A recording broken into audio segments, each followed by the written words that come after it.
Hi friends, welcome to my YouTube channel ESM Thambis. இன்னைக்கு நம்ம என்ன வீடியோ பத்தி பார்க்க இருக்கோம்னா மிஸ்டர் நவீன் உங்களுக்கு தெரியும் யூனிக் எக்ஸ்பர்ட் பத்தி நம்ம போட்டுட்டு இருக்கோம். மிஸ்டர் நவீன் எம்டி அவங்களுக்கு இன்னைக்கு வந்து பெயில் கிடைச்சிருக்கு. இன்னைக்கு டேட் வந்து 30/1/2024.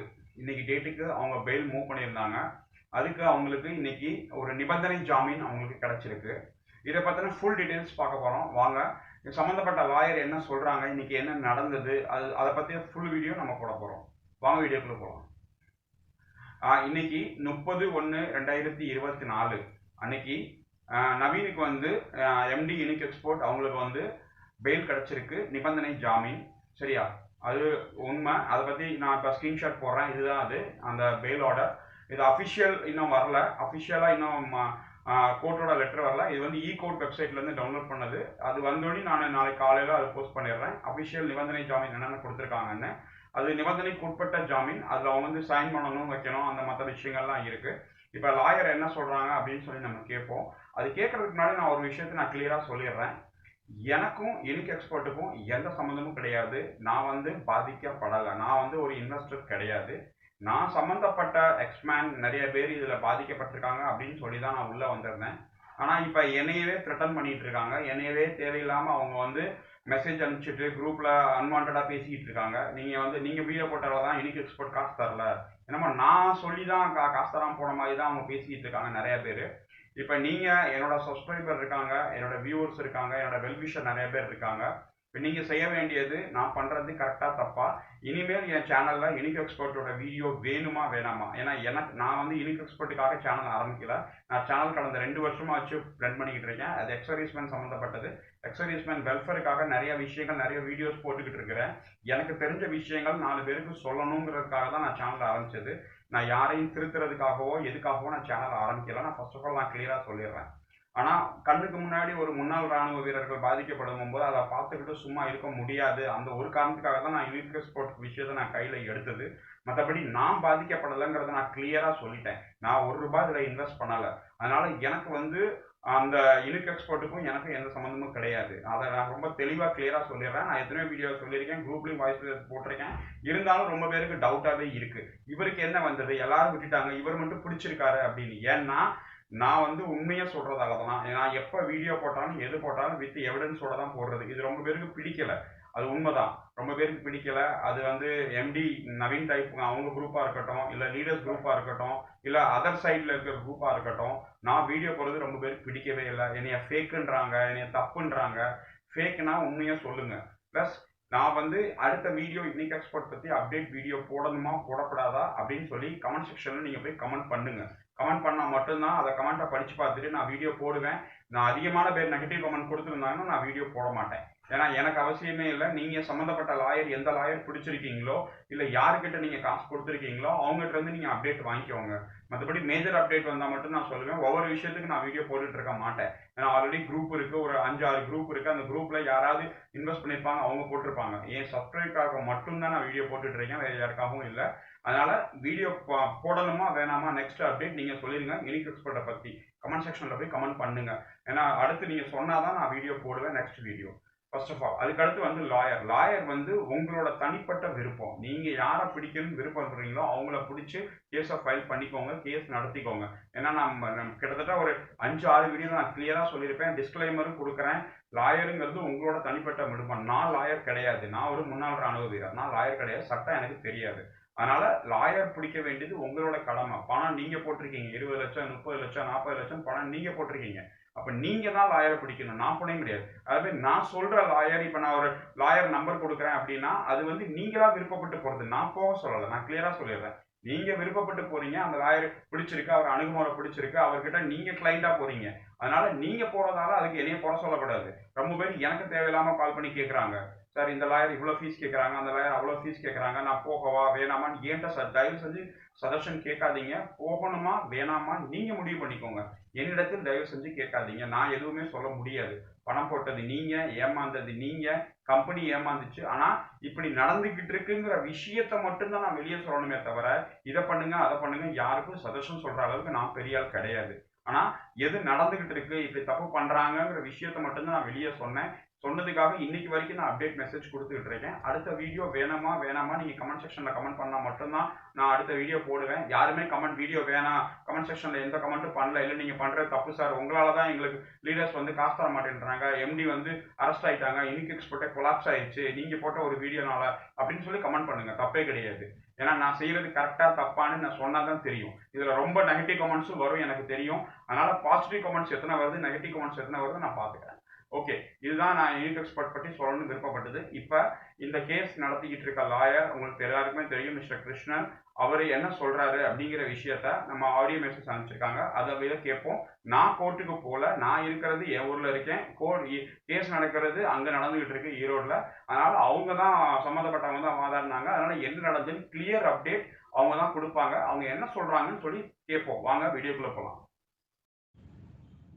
சார் வணக்கம். அந்த கேஸ் பற்றி கேட்டிருந்தீங்க இல்லையா? இன்றைக்கி நவீன், இன்றைக்கி 30/1/2024 23/11/2023 அன்னைக்கு சிறைக்கு அனுப்பப்பட்ட யூனிக் எக்ஸ்போர்ட்ஸோட எம்டி நவீன்குமார் அவர்கள் இன்றைக்கி பிணையில் வெளிவந்திருக்கிறார். நிபந்தனை பிணைன்னு சொல்லுவாங்க, கண்டிஷனல் பெயில் அப்படின்னு சொல்லுவாங்க. ஏகப்பட்ட கண்டிஷன்ஸ், கோர்ட் ரெஸ்ட்ரிக்டட் கண்டிஷன்ஸ் போட்டிருக்காங்க. அந்த கண்டிஷன்ஸ் படி அவர் வெளில இருக்கணும் அப்படின்னு சொல்லிட்டு. இது வரைக்கும் நவீன் போட்ட பெயிலுக்கும் இன்றைக்கி போட்ட பெயிலுக்கும் ஒரு முக்கியமான வித்தியாசம் இருக்கிறது. என்னென்னா, இது வரைக்கும் போட்ட பெயிலில் அவங்க என்னை பெயிலில் விடுங்க, நான் ஜெயிலில் இருக்கேன் அப்படின்னு சொல்லி பெயில் போட்டுட்டு இருந்தார். நாம் ஒரு 35 + 45 மொத்தம் 80 பேருக்கு 29 கோடி ரூபா வர வேண்டியிருக்கு அப்படின்னு ஒரு இடையீட்டு மனு போட்டு அந்த பெயிலை தடுத்துட்டு வந்துட்டு இருந்தோம். இப்போ இன்றைக்கி அவர் போட்டிருக்க பெயில் பெட்டிஷன் என்ன, இன்றைக்கி கோர்ட்டில் நடந்தது என்ன அப்படின்னா, சட்டம் என்ன சொல்லுதுன்னா, 10 வருடங்களுக்கு உட்பட்ட தண்டனை உள்ள வழக்குகளில் 60 நாளுக்குள்ளே போலீஸ் முதற்கட்ட விசாரணை முடித்து ஜெயிலில் இருக்கிறவங்க குற்றவாளியா இல்லையான்ற ஒரு முதற்கட்ட அறிக்கையை கோர்ட்டுக்கு தாக்கல் பண்ணணும். இதே 10 வருஷத்துக்கு மேலே இருக்கிற வழக்குகளில் 90 நாளுக்குள்ளே அந்த முதற்கட்ட விசாரணை முடித்து இவங்க குற்றவாளியா இல்லையான்ற அந்த முதற்கட்ட தகவல், முழுசாக ஃபுல் விசாரணை கூட இல்லாட்டி கூட ஒரு முதற்கட்ட தகவல் கொடுக்கணும் அப்படின்றது சட்டம். இப்போ அந்த நவீன் இப்போ உள்ளே இருக்கார் இல்லையா, இப்போ அவர் உள்ளே இருந்தார் இல்லையா, இப்போ அவரோட இப்போ மனுவாக என்ன இருந்திருக்கு அப்படின்னா, நான் ஜெயிலுக்குள்ளே இருக்கேன், நான் ஒரு அப்பாவி, இப்போ எஃப்ஐஆர் ஒருத்தவங்க கொடுத்துருக்காங்க, என்னை உடனே போலீஸ் அரெஸ்ட் பண்ணி ஜெயிலில் அனுப்பிட்டாங்க, நான் ஜெயிலில் இருக்கேன். ஆனால் போலீஸ் நான் ஜெயிலில் இருக்கிறத பற்றி பாதரே பண்ணாமல், அதை பற்றி கண்டுக்காமல் அவங்க பாட்டு 60 நாள் என்னவோ ஒன்று பண்ணிட்டு இருக்காங்க. நான் குற்றவாளியா இல்லையான்னு கண்டுபிடிச்சி நான் குற்றவாளி இல்லைன்னு அவங்க சொல்லியிருந்தாங்கன்னா என்ன நீங்கள் விடுவிச்சிருப்பீங்கல்ல. அவங்க என்னை பற்றின எந்த கேரும் இல்லாமல் இந்த வழக்கை பற்றி எதுவுமே பண்ணாமல் 60 நாளாக எதுவும் பண்ணாமல் இருக்கிறாங்க. இன்னும் எத்தனை நாள் அவங்க அப்படியே இருப்பாங்க, நான் ஜெயிலில் இருக்க முடியாது அப்படின்னு சொல்லி கேட்கக்கூடிய ஒரு கருணை அடிப்படையிலான ஒரு மனு, அது பிணை மனு. அது மெரிட்ஸில் வரது கிடையாது. அதாவது 60 நாளாக நான் ஜெயிலே இருக்கேன், என்னை பற்றி யாரும் எதுவும் கேர் எடுத்துக்கல, என் வழக்கில் எதுவும் விசாரணையே இல்லை அப்படின்ற மாதிரி ஒரு மனு. சரி, இது ஏன் இந்த விசாரணை 60 நாளாக இல்லை அப்படின்னு பார்த்தா, இது வரைக்கும் விசாரணை அதிகாரியே நியமிக்கப்படலை. ஆல்ரெடி டிசிபி போலீஸில் இருந்துச்சு. அதுக்கப்புறம் அது யூஓடபிள்யூக்கு போய் நம்ம நகர்த்திட்டு வந்தோம். போன வாரம் தான் ஐஜியை பார்த்து எல்லாம் ப்ரெஷர் பண்ணி வந்துட்டு வந்தோம். 1.5 மாதம் 2 மாதமாக எந்த விசாரணை அதிகாரியும் நியமிக்கப்படாமல் அந்த ஃபைல் சென்னையிலே இருந்தது அப்படின்றது எல்லாரும் அறிந்த ஒன்று. ஏன் இது 2 மாதமாக எந்த நடவடிக்கையும் இல்லாமல் இருந்துச்சு அப்படின்றது காவல்துறைக்கு தான் வெளிச்சம், கடவுளுக்கு தான் வெளிச்சம். இதுக்கு பின்னாடி என்ன நடந்திருக்கு அப்படின்றது யாருக்கும் தெரியாத ஒரு விஷயம். ஆனால் நார்மலாக என்ன சொல்லப்படுது அப்படின்னா, வழக்கோட வால்யூம் பெருசு, நிறைய புகார்கள் வருது, நிறைய அப்படி நிறைய பேப்பர்ஸ்லாம் வந்துட்டுருக்கு, நாங்கள் எப்படி 60 நாளுக்குள்ளே போட முடியும் அப்படின்றது ஒரு காவல்துறை கொடுக்கக்கூடிய ஒரு எளிமையான விளக்கம். ஆனால் சட்டம் சொல்கிறது நார்மலாக ஒரு பேசிக்கான விசாரணை பண்ணி குற்றவாளியா இல்லையான்ற ஒரு தகவலை கோர்ட்டுக்கு தெரிவிக்கணும் அப்படின்றது தான் சட்டம் சொல்லுது. 60 நாளுக்குள்ளே அந்த 60 நாளாக நியமிக்கப்படவே இல்லை, இதுக்கான காவல்துறை அதிகாரி நியமிக்கப்படவே இல்லை அப்படின்றது தான் யதார்த்தத்தில் நடந்துச்சு. அப்போ அதையே பயன்படுத்தி நவீன்குமார் பெயில் கேட்டிருக்காரு. அந்த பெயிலை பெயில்ன்றது ஜாமீன், அந்த ஜாமீன் கேட்டிருக்காரு, பிணை கேட்டிருக்காங்க. அந்த பிணை நிறைய கண்டிஷன்ஸோட போட்டிருக்காங்க. இந்த மாதிரி வெளியில் எங்கேயும் போகக்கூடாது, விசாரணையில் எந்த தடையும் பண்ணக்கூடாது, ஷூரிட்டிஸ் கொடுக்கணும், இந்த மாதிரி ஏகப்பட்ட கண்டிஷன்ஸ் போட்டிருக்காங்க. அந்த கண்டிஷன்ஸில் எது ரத்தானாலும் உடனடியாக அடுத்த எஃப்ஐஆர் போடப்படலாம்னு அதிலே அந்த பெயிலே வரும். இன்னும் ஆர்டர் ஃபுல்லாக வரல. இப்போதைக்கு அந்த இனிஷியல் ஆர்டர் மட்டும்தான். அதாவது இனிஷியல் ஆர்டர்னா சும்மா அந்த பேப்பர் இதில் எழுதுவாங்க, டாக்கெட் ஆர்டர்னு சொல்லுவாங்க, அது மட்டும் தான் டைப் பண்ணி வந்திருக்கு. முழு ஆர்டர் பிரிண்ட் ஆகிட்டு இருக்கு, இனிமேல் தான் வரும். இன்றைக்கி நைட் முழு ஆர்டர் வரும். இப்போதைக்கு வந்திருக்கிறது அந்த இனிஷியல் அந்த ரெஃபரன்ஸ்க்கு மட்டும்தான் அது வந்திருக்கு. அது நீங்கள் அந்த கோட்ஸ்லாம் பார்த்தீங்கன்னா வந்திருக்கும். ஆக்சுவல் ஆர்டர் இனிமேல் தான் வரும். ஓகே, அது ஒரு பக்கம். இப்போ அதன் அடிப்படையில் அவர் பிணை மனு கொடுக்கப்பட்டிருக்கிறார். அவரது இப்பொழுதுக்கு விடுவிக்கப்பட்டிருக்கிறார். அது விடுவிப்புன்ற வார்த்தை கிடையாது, ஒரு பிணை. அதை நான் குற்றவாளி இல்லைங்க, போலீஸ் என்னை விசாரித்து குற்றவாளியா இல்லையான்ற முடிவு எடுக்கலை, நான் குற்றவாளியா இல்லையான்னு தெரியாமலே எத்தனை நாள் நான் ஜெயிலில் இருப்பேன், நான் ரொம்ப அப்பாவி நிரபராதி, ஏன்னா நீங்கள் ஜெயிலில் எப்படி வச்சுருப்பீங்க அப்படின்ற கேட்கப்பட்ட கேள்விக்கு விடையாக, சரி நீ அப்படி இருக்கலாம், அதுக்கு பாசிபிலிட்டிஸ் இருக்குது, நீ அப்பாவியாக இருக்கக்கூடிய வாய்ப்புகள் இருக்கிறது, போலீஸ் வேலை செஞ்சுருக்கணும் தான், அதனால் நீ வீட்டிலேருந்து நார்மலாக விசாரணைக்கு வாங்க அப்படின்னு சொல்லி கொடுக்கக்கூடியதான் இந்த கண்டிஷனல் பெயில் அப்படின்னு சொல்கிறது, நிபந்தனை ஜாமீன். இந்த நிபந்தனை ஜாமீனில் அவர் வெளில வந்திருக்கார் இப்போதைக்கு. இதில் வந்து நிறைய கண்டிஷன்ஸ் இருக்குது. இந்த கண்டிஷன்ஸில் ஒரு பர்சன்டேஜ் ஒரு கண்டிஷன் மிஸ் ஆனால் கூட அடுத்த நிமிடம் அவர் சிறைக்கு அனுப்பப்படுவார் அப்படின்றது தான் சட்டம். ஸோ அந்த கண்டிஷன் மீறப்படுகிறதா என்பதை உற்று கவனித்து வர வேண்டிய ஒரு விஷயம். அது ஒரு பக்கம் இருக்கட்டும். இதை தாண்டி இதே வழக்கில் A2 முத்துச்செல்வம் இன்னும் வெளியில் இருக்கார், இன்னும் அரசு செய்யப்படலை. இப்போ தான் நியமிக்கப்பட்டிருக்காங்க அதிகாரி. அவர் அரசு செய்யக்கூடிய நடவடிக்கைகள்லாம் எடுத்துகிட்ருக்கோம். அது ஒன்று. அவர் அரசு செய்யப்பட்டால் மறுபடியும் இந்த 60 நாள் இஷ்யூ இருக்கும். அதனால் சார்ஜ் ஷீட் இந்த முதற்கட்ட விசாரணை அறிக்கையை உடனடியாக தாக்கல் பண்ணணும் அப்படின்னு சொல்லி அதுக்கு சில நடவடிக்கைகளும் எடுத்துகிட்டு இருக்கோம். அந்த சார்ஜ் ஷீட் போட்டுட்டாங்க அப்படின்னா, அதாவது அந்த முதல் கட்ட அறிக்கை, அந்த ஒரு பேசிக்கான ஒரு அறிக்கையை நம்ம கோர்ட்டுக்குள்ளே கொடுத்துட்டாங்க போலீஸ் அப்படின்னா, இவங்கெல்லாம் குற்றவாளியாகத்தான் தெரிய வருகிறது அப்படின்ற மாதிரி ஒரு அறிக்கையை கொடுத்துட்டாங்க அப்படின்னா, அதுக்கப்புறம் இந்த கேள்வியை, இந்த கருணை அடிப்படையெல்லாம் நான் ரொம்ப நிரபராதிங்க, என்னை இப்போதைக்கு வெளில அனுப்புங்க அப்படின்ற அந்த நிபந்தனை வந்து அந்த ஒரு மனுவை வந்து அவங்க போகிறதுக்கு வாய்ப்பு இல்லை. அந்த 60 நாள் ஆச்சு, 90 நாள் ஆச்சு, போலீஸ் எதுவும் நடவடிக்கை எடுக்காமல் இருக்காங்கன்னா அவங்க கோரிக்கை வைக்கிறதுக்கு வாய்ப்பு இல்லை.